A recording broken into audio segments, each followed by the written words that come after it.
George Jetson, Portland Hopper, Minerva Pius, Peter Donald, Parker Fendley, the DeMarcos, Al Goodman, his orchestra, and Kenny Delmar.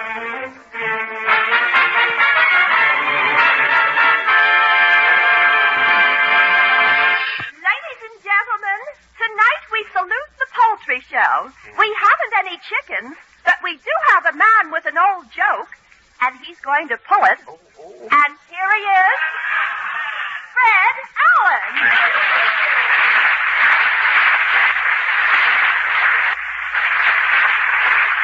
Thank you and good evening, ladies and gentlemen. In Portland, that poultry show introduction, a man with an old joke and he's going to pull it. You know, I thought that was extremely clever in rather a rancid sort of a way.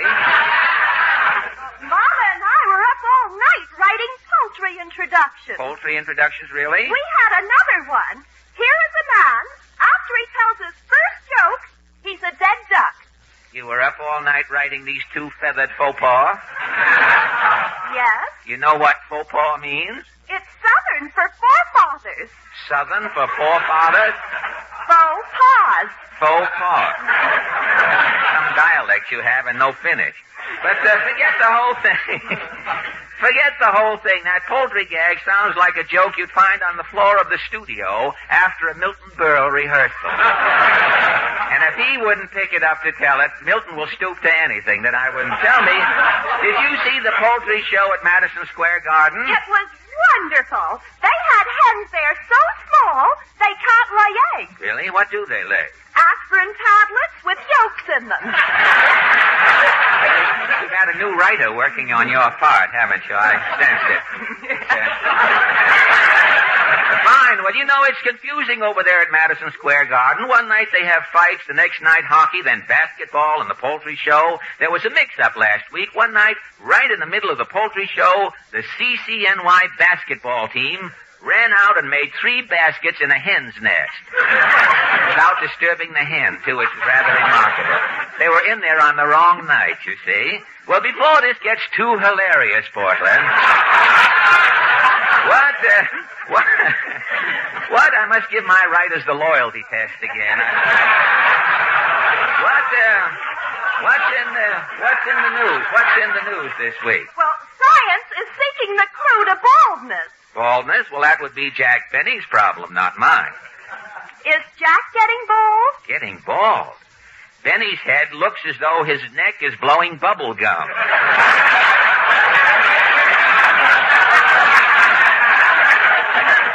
Gosh. What did you say? Gosh.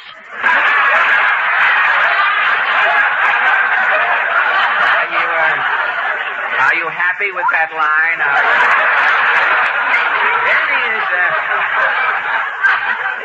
You know, Benny is so bald, he looks as though somebody pulled his face back over the top of his head.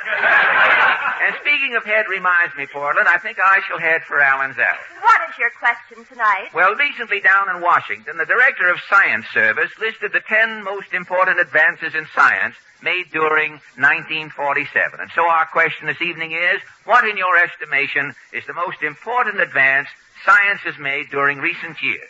Shall we go? Well, I couldn't think of a joke this week. We'll just have to go, I guess.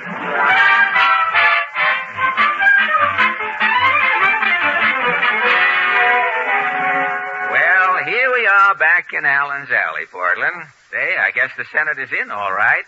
His pet possum, Stanley, just looked out the parlor window there. Well, let's knock. Who's whamming my portal? Oh, it's you, son. Yes, Senator Clark. I just got back from Florida, son. Yeah? I must have stayed out in that sun too long. You got sunburn? Son, I got a blister running down my back. It's longer than a pontoon. It's really as long... I kept peeling, son. I had enough skin to make a little boy.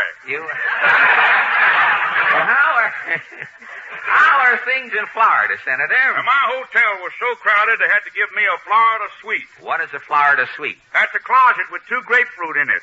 I was out fishing every day. One fish I caught, tears come to my eyes. Tears? That fish reminded me how I got elected. A fish? It was a fluke, son. Fish not too well known in these parts. Well, what were you doing in Florida? What were you doing in Florida, Senator? I was down there resting with little old Harry. Did the president enjoy his stay down there in Florida? Harry was busy every minute, relaxing. Relaxing. One day, Harry went over to Key West and played the piano. At Key West? It was the first time anybody knowed what key he was playing in. Well, tell me, Senator, what do you think is the most important advance science has made during recent years? Well, science's outstanding achievement was making that big magnet up there at Columbia University. Well, why is the magnet so important, Senator? Owning a magnet that size, son. Yes? This country can point it at Russia. And with the biggest magnet in the world? We can raise that iron curtain. So long, son. So long, Elliot.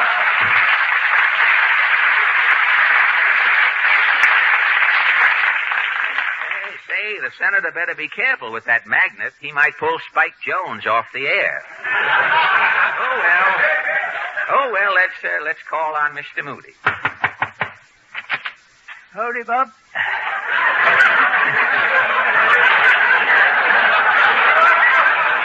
Tell me, Mr. Moody, what do you think is the most important advance science has made in recent years? Science better stop advancing, for it ruins the human race. Well, how do you mean? Why, people was better off when they had less gadgets and done more sweating. Well, have you had any experience with scientific advancement on your farm? I'm about ready to blow my fritter. You're about to blow your fritter, eh? Well, what happened? Why, a fellow come around and sold me a self-operating shortwave plow. Uh-huh. First time I tried the plow, something went wrong. Yeah? All I heard was zip. The plow started off. I ain't seen it since. You don't know what became of the plow? No. All I know is that from here clear to Syracuse, there's a rut that belongs to me. Well, you can't hold that against science. Did I ever tell you about that rain-making episode? No, I don't think so. What was that? Last fall, we had a drought. Uh-huh. The ground was so dry that worms was crying on themselves to get wet enough to turn over. Things were dry, hey? I'm in the front yard, spitting in all directions to lay the dust. Yeah? Fellow comes up and he says he's a rainmaker. Oh, you hired the rainmaker? He went up in a balloon, dropped 200 pounds of dry ice into a cloud. Yeah? Well, the dry ice fell plumb through the cloud, landed on top of my barn, and left a hole as big as a crater. And no rain fell? Yeah. Just as the fellow come down in the balloon, it started to hail a mite. Hail, hey? I was fuming. What did you do? I pointed to that skimpy downfall. Yes? And I says, get the hail out of here. So long, boys. Well, no wonder pilots and science don't hit at all. Well, let's try this next door. Howdy, Chappie. Oh, Mrs. Nussbaum. Say, you look busy. Tonight I couldn't talk to you too long. No? I'm working on my Toffanetti contest. Toffanetti contest? What is that? If you are entering the contest, they are sending you the clues. Oh, really? What are the clues? Second for corned beef, first for plan, 13 for chicken fat, 7 for pan. Yeah. Bring me a poached egg, chopped onions, and heat. Fry me and try me. I'm ready to eat. Those are the clues, eh? You are in the contest? If you are guessing the clues, it is me. Second for corned beef, bring me a post of... I give up. Who are you? Miss Hesh. Yeah, I will send you the locomotive in the morning. But tell me, Mrs. Nussbaum, what important strides do you think science has made? To me, outstanding is electricity. Electricity?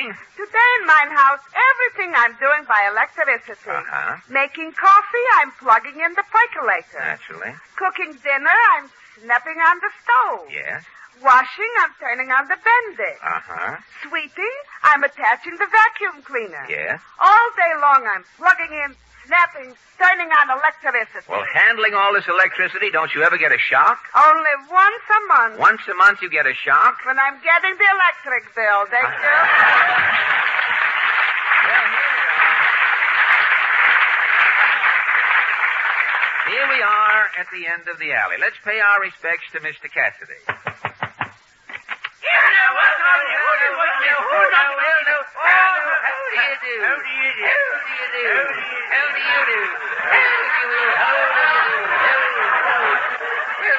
Well, Mr.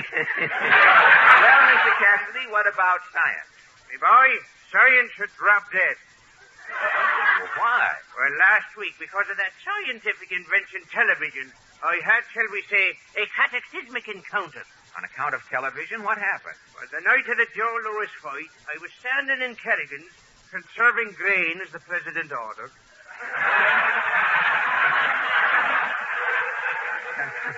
Conserving grain? I stopped eating Wheaties. I was taking me grain in liquid form.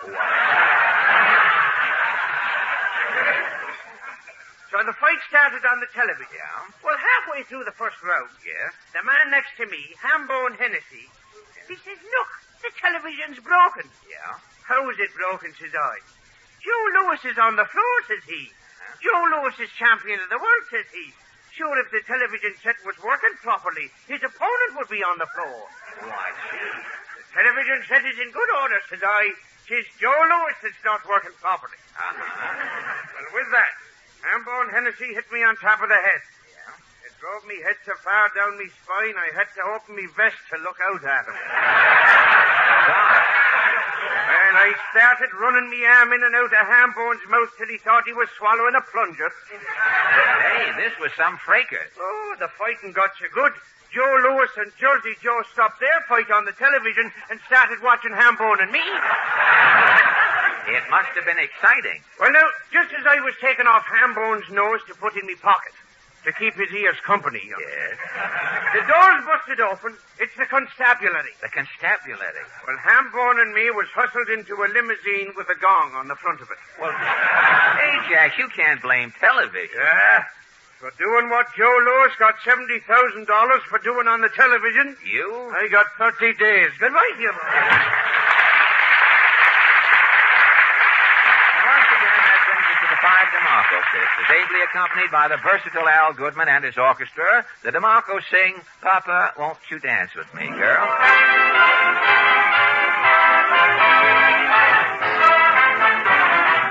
Papa, won't you dance with me? Oh, dance with me. Please dance with me. Papa, take a chance with me and dance with me tonight. And when you whirl me round and round, we'll go right off the ground. We'll go around and round, we'll go. And when we listen to the trombone sliding, I will both be gliding high up to the sky. I love the polka. Papa, won't you dance with me? Oh, dance with me, please dance with me. When you hold me tight. Oh, Papa, won't you dance with me? Won't you dance with me tonight? Pop, pop, pop, pop, pop, pop. Hey, Pop, come on and dance with me. With me. Papa, won't you dance with me? When you hold me tight. Oh, Papa. Papa, please, pretty please.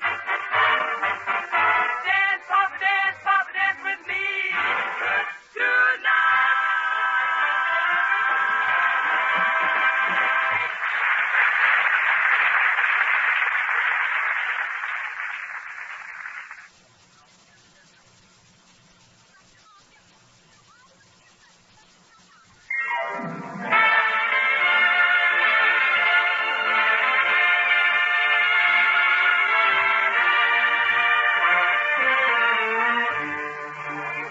That was a digest version of Ann Mimi, played by Maestro Al Goodman, and 25 men who think Castellanos is the fullback for Notre Dame. And now, ladies, yes, Portland. This telegram just came. It's open. The telegram's open. The messenger boy said he had chapped You want to lips. go down to the censor and clear your throat while we... The messenger boy said he had chapped lips and he couldn't lick the envelope. Oh, that Western Union. You'd think if one messenger boy had chapped lips, they'd send another boy along who could drool. What does the telegram say? Business while it's open. This will confirm... This would have been a good place for you to cough in here. The telegram says this will confirm your New Year's Eve reservations at the Carnival. Signed, the management. The Carnival? Oh, the Carnival, that big nightclub on 8th Avenue. You know, I am president of the Jack Eigen Fan Club. We're having our New Year's party there. I thought your Jack Eigen Fan Club always spent New Year's Eve at Hamburger Heaven. No. Last year, when Frank Gould was president, we went over to a little club on 52nd Street, the Open Manhole. The open manhole? They have no cover there. It's just a small place. The ceiling is so low, when they serve frog's legs, the legs are kneeling down. How did you happen to get reservations at the Carnival? Well, it's a long story, Portland. Last Thursday afternoon, I was walking down 8th Avenue. I was just passing 51st Street when I heard a voice say, Well, Fred Allen. Georgie Jesso.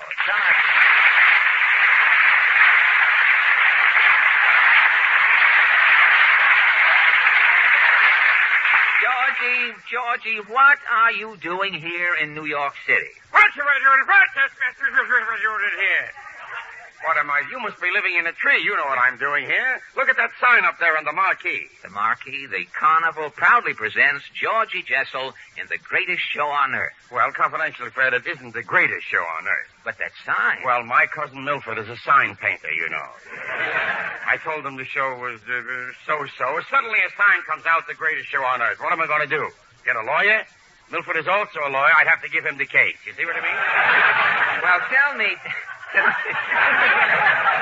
me, Georgie, confidentially, how are you doing in the show? Oh, Fred, I'm a big hit. A very big hit. A big hit? Yeah. Huh? You're getting ready to call me a liar, huh? I should see it. Well, it so happens that I have the newspaper clippings right here with me, right in my pocket. Say, they're a little dirty looking, aren't they? Yeah, well, I've been carrying them around 2 weeks, you know. I'll have them dry cleaned a little later. But listen to what the newspapers say. Here's the Hoboken Herald. Jessel is a cyclone of lead. Uh-huh. Here's the Jeweller's Gazette. Jessel is a diamond in the rough. Look at here. The Sandhog Journal, what it says. Look at here. Jessel is dynamite. Here's the New York Times. There, who reads the Times? Georgie, I just saw your latest picture, Nightmare Alley. I thought you were still out in Hollywood producing for 20th Century Fox. I am. I'm still working for Mr. Zanuck, Fred, and I have to be back there on January the 5th. Well, can't Mr. Zanuck do without you? There is a rumor that he can, but I don't want him to find out. Well, Georgie, I just happen to think my club is giving a party New Year's Eve. Well, Fred, give your party at the Carnival. A great show. You'll have the time of your life and only $2 a plate. $2 a plate? Well, if you want food on the plate, it's a little more. Well... Take my advice, though, Fred. You have the $20 avocado dinner. With that comes the best of everything. Gold finger bowls and mahogany toothpicks. It's delicious, really. Well, what do I get for $20? Well, now, first before dinner, you get your own personal horn to blow at midnight. I have a sample horn here to show you. Oh, that's a beauty, isn't it? I should say it is. The mouthpiece is genuine plastic, you know. Uh-huh. It comes only with the $20 dinner. Now, get the tone on this horn. Well, it does have a certain gusto, Georgie. But for $20, Look, if Fred, I'm blowing please, unless you're insured, don't take the $2 dinner at the Carnival. You mean there's no horn? Nah, for $2 you get this.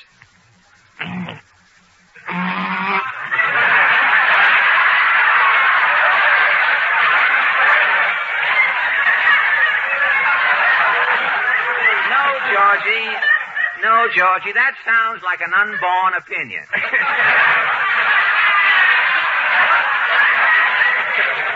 And we should know. Well, anyway, look, with the $20 dinner, you should see the paper hat that you get. It's a red cellophane Hamburg with a lining and the initials F.A. in it, your initials. Well, with the $2 dinner, what sort of a paper hat do you get? An old copy of the Hobo News. Nothing at all. Folded up, it looks like a wet beret. You wouldn't want it. Well, look, Georgie. Fred, the confetti that you get with the $20 dinner... What kind of confetti? Chopped up $5 bills. With the $2 dinner, you get confetti? What confetti? The waiter comes, pulls the paper napkin from under your chin, tears it up, throws it right in your face. Well, Georgie, $20 after all for a dinner. But listen to the food that you get. Avocado and aspic, anchovies and aspic, guinea hen and aspic. Aspic and aspic. And for dessert, ladyfinger. But, Georgie, who could eat that mess? I'll get indigestion. Not at the carnival, Fred. Well, why not? Those ladyfingers that you get for dessert, Yes? they are holding an Alka-Seltzer. But I'm a light eater, Georgie. What is the $2 dinner? For $2 dinner, you get a sprig of parsley on a plain glass plate. A glass plate? Yeah, you're not only starved, but the waiter looks through the glass plate, sees you leaving a nickel tip, gets mad, takes away the knife and fork, hits you on the head. It's nothing.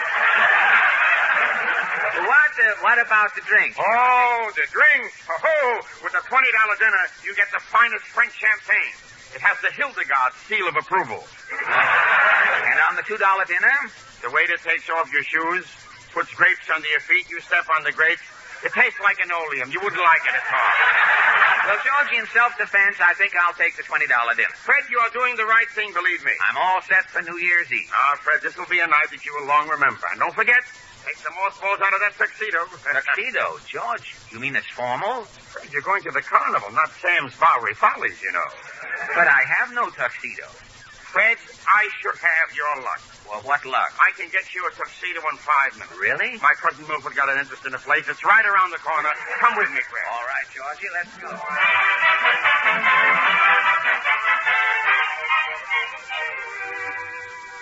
Well, here we are, Fred. Sam's Suit Salon. Georgie, this is a pineapple juice stand. Yeah, but in the back is a tailor shop, you see? Open all night.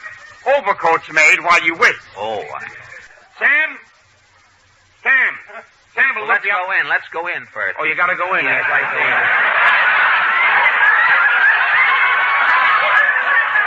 No curb service. You gotta go inside. All right. Hey, Sam. That's Sam over there, you see, with the pineapple in one hand and the hot iron in the other. Oh, I see. Sam! Hello, Mr. Jessel. I got bad news for you. I've stopped cashing checks. This is a friend of mine, Sam, Fred Allen, and he wants a tuxedo. A tuxedo? You came to the right place. Oh, Max! Yes, Sam. It's a customer. Orange or pineapple? The pineapple's good today. No, just the tuxedo, thanks. Now, look, this is for New Year's Eve, Sam. I want you to give Mr. Allen something extra special. For you, Mr. Jessel, will give him the works. Built-in gravy stains on the vest. Here's a ruler. Help him measure it. I certainly will. Okay. Sleeve 33. Sleeve 42. Waist 36. Waist 57. Length 32. Length 71. Wait a minute, Georgie. What is this? Every time you yell out a number, Sam puts down a different one. Don't worry, Fred. Sam can write. Nothing to worry. Well, never mind the measuring. How about something ready-made? Okay, Sam, Mr. Allen wants something ready-made. Here you are, Mr. Allen. It's our last tuxedo in stock. Oh, Fred, you are in luck. Well, feel that material. Georgie, this is corduroy. Corduroy. Of course. The doorman at the El Morocco has one just like that. A corduroy tuxedo? It is ideal for New Year's Eve. Ideal? Yes, when the band stops playing, you can keep on dancing to the sound your corduroy pants are making, you see? Here, Mr. Allen, tie it on. All right, thanks. Oh, boy, that suit was just made for you. Look how it hangs. Hangs. It piles up on the floor. Look at this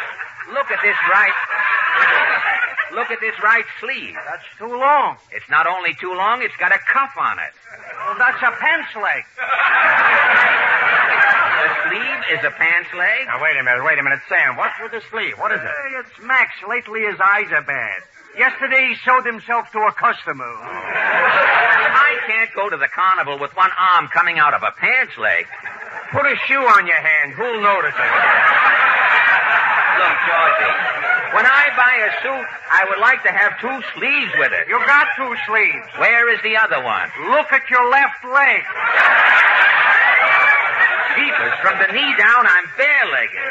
Look, Fred, a black puttee will cover it. Patent leather. It'll look very smart. Black puttee. Georgie, I'm going to the carnival, not joining one. Now, look.